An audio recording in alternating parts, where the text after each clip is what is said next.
Former Santa Cruz County Treasurer Elizabeth Gutfar has learned her fate in court today, 8 months after she pleaded guilty to tax evasion and the embezzlement of more than $38 million of Arizona taxpayers' money. News 4 Tucson's chief investigative reporter, Corus Nylander, has been following this case all the way through, and he just stepped out of the courtroom and has more on the sentencing. Corus, what has been the reaction there?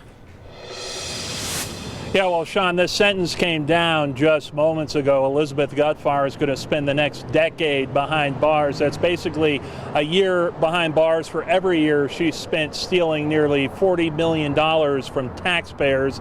She had nothing to say as she walked into court this morning. I asked her if she had anything to say to the people of Santa Cruz County. She said nothing. We didn't see her walk out of court because the judge ordered she be taken into the custody of U.S. Marshal. She did read a statement in front of the judge in court asking for forgiveness, saying she knows what she did was wrong.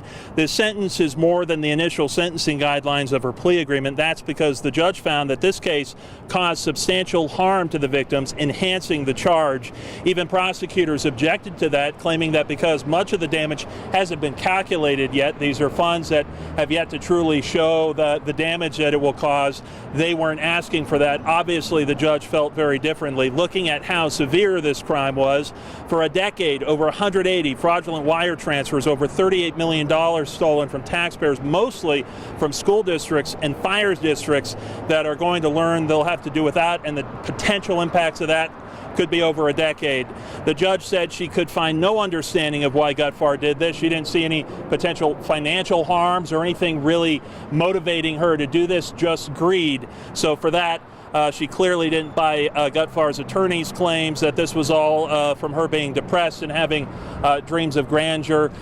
It's clear the judge didn't buy into the defense's claims at this point. Gutfar is ordered to make restitution in this case of more than $38 million. The county, of course, in civil litigation as well, trying to sell off her assets to recoup what they can out of this. Speaking with county leaders, it seems that they're really only expecting, if they're lucky, to get back about $12 million, so just a drop in the bucket of the total damages in this case. But this really brings a conclusion to a case that even the judge admitted is one like she has never seen before. We're live from downtown Tucson. Corus Nylander, News 4 Tucson.